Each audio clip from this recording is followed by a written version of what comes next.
reste dans les groupes de protection sociale avec vous, Paul Grasset. Alors, du simple remboursement à la création de valeur, et notamment cette notion, je le disais en introduction, qui vous est chère, qui est de service économique d'intérêt général. Vous avez la parole. Bien. Mesdames, Messieurs, d'abord bonjour, bonsoir plutôt maintenant, et merci de prêter quelques minutes d'attention. Je vais essayer de ne pas dépasser. ProBTP, c'est quoi? C'est l'outil au service du BTP pour mettre en œuvre un régime de prévoyance de branche plus globalement. C'est son origine, le régime de prévoyance de branche, et plus globalement toutes les composantes de la protection sociale. Et de considérer cet outil comme un véritable outil de ressources humaines mutualisées au service d'une profession. Et si je prends cet angle d'attaque, parce que vous avez de chiffres, c'est pas particulièrement intéressant, si je prends cet angle d'attaque, c'est parce que la profession du BTP en 1968, donc c'est pas hier matin, c'est il y a 45 ans, a choisi de créer son institution de prévoyance pour mettre en œuvre le régime qu'elle avait défini. Et le régime qu'elle avait défini, c'est une idée directrice relativement simple, les mêmes garanties au même prix pour l'ensemble des salariés. C'est-à-dire s'exonérer des variables actuarielles de tarification d'un régime d'assurance. Et donc, à partir de cette idée, je vais essayer de répondre à la question comment on passe du simple remboursement, mettre en œuvre un régime de prévoyance, finalement, c'est en échange de cotisations, verser des prestations lorsque l'événement se produit, à une notion de valeur, création de valeur, pour moi c'est plutôt de la valeur ajoutée. Donc cette valeur, à mon avis, elle s'exprime sous trois axes: la valeur ajoutée économique, la valeur ajoutée service, la valeur ajoutée sociale. La mutualisation par un opérateur unique, je crois que c'est important de préciser, a permis jusqu'à ce jour, alors c'est en référence à un point que je reprendrai en conclusion, jusqu'à ce jour, c'est que le 13 juin 2013, décision du Conseil constitutionnel, la mise en œuvre de ces éléments de valeur ajoutée économique, à travers quoi? À travers d'abord la mise en œuvre de la portabilité. Alors, les prestations au sens juridique du terme, au départ, elles sont pérennes. Bon. Mais il y a cette notion de portabilité. Je vais la prendre sous deux angles. D'abord, la valeur ajoutée économique, c'est la notion de maintenir des droits gratuits dans certaines circonstances. Alors, la loi a déjà pris un certain nombre d'éléments, c'est-à-dire que si un décès intervient au cours d'une période de maladie ou d'une période d'invalidité qui fait suite à une période de maladie, le capital décès est dû. Ça, c'est la loi. Mais dans la période de chômage, et là, on voit que les professions assez éloignées comme le monde de la culture et le monde du bâtiment, mais pas si éloignés que ça finalement, ont les mêmes préoccupations. Parce que dans les deux cas, on passe d'un chantier à un autre, d'un film à un autre, d'un chantier à un autre, d'un immeuble à un autre. Et qu'est-ce qu'on fait pendant les périodes entre deux chantiers? Et là, c'est prendre en compte le maintien des prestations au cours du chômage indemnisé. Et là, un élément, quelle que soit sa durée.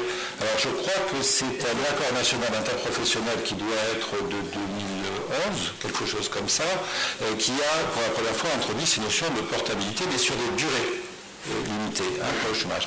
Là, assez rapidement, la profession a introduit cette notion, quelle que soit la durée du chômage indemnisé. Et puis, un deuxième élément qui peut paraître simple, mais c'est le paiement des prestations, quelle que soit la situation de l'entreprise au regard de ses cotisations.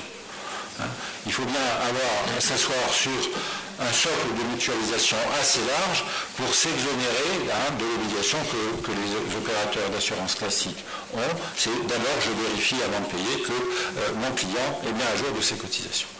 Et puis, le deuxième élément de valeur ajoutée économique, pour moi, c'est le retour de l'intégralité des résultats, qu'ils soient techniques, qu'ils soient financiers, qu'ils soient de gestion, vers le régime. Alors ça, c'est traduit par la mise en œuvre provision pour participation aux excédents, provision pour égalisation, etc. etc. Mais c'est un élément particulièrement important qui a permis, une fois ces éléments constitués, et je dirais plus globalement la solvabilité du régime assuré dans la durée, donc au-delà de la simple marge de solvabilité réglementaire, qui a permis aux partenaires sociaux de la profession d'ajuster les prestations, et généralement c'est un ajustement vers le haut, et pour les employeurs de temps en temps de bénéficier d'un ajustement de cotisation, et c'est vers le bas.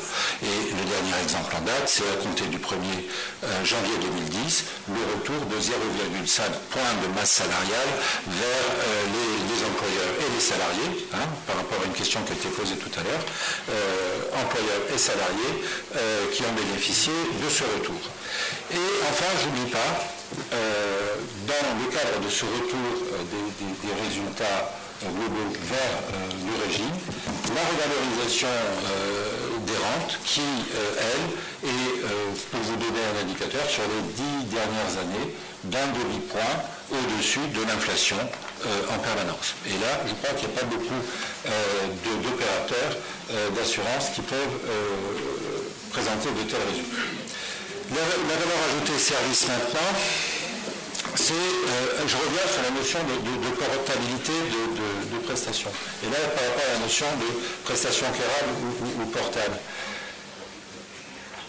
Ça peut paraître peut-être secondaire, mais le fait que l'opérateur unique, connaissant l'ensemble de la population qu'il a à traiter, s'organise pour, par exemple, traiter les informations d'essai en provenant de l'INSEE pour s'assurer de l'exhaustivité des prestations à verser et ne pas, au contraire, bénéficier d'effets d'aubaine si ces décès ne sont pas déclarés, ou profiter du guichet unique de la protection sociale pour instruire sans qu'elle soit demandée explicitement la prestation indemnité de fin de carrière à l'occasion de la liquidation du dossier retraite, sont des éléments en termes de service qui amènent une réelle valeur ajoutée.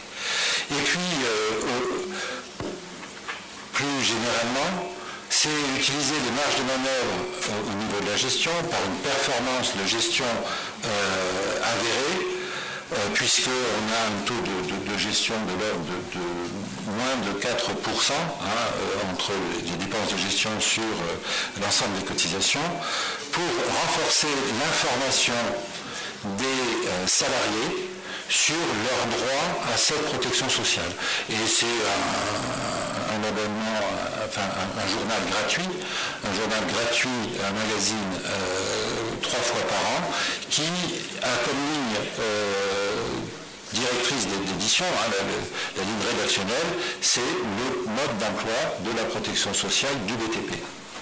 C'est pas très, comment dire, enfin, les communicants auxquels on fait appel savent rendre ça attractif et attrayant, mais c'est une ligne directrice, on ne parle pas de l'appui et du beau temps, ce qui importe, c'est le mode d'emploi de la profession du BTP, et c'est un journal qui est diffusé à 1 500 000 exemplaires chaque trimestre. Dernier point, la valeur ajoutée sociale. C'est une autre forme de retour sur la profession. Ça s'exprime sous divers axes. Par rapport au problème de génération, c'est faciliter l'accès aux soins des anciens salariés devenus retraités avec une bonification de leur cotisation en fonction de leurs revenus. C'est des prêts immobiliers à la primo-accession. Et là, ça mobilise deux choses, des excédents de fonds propres d'une part et des ressources qu'on prend sur les produits financiers pour prendre en charge le différentiel entre le taux servi qui est autour de 1% pour garder une notion de responsabilisation sur les sommes empruntées et le taux de rendement des capitaux moyens de l'institution qui est bien au-delà.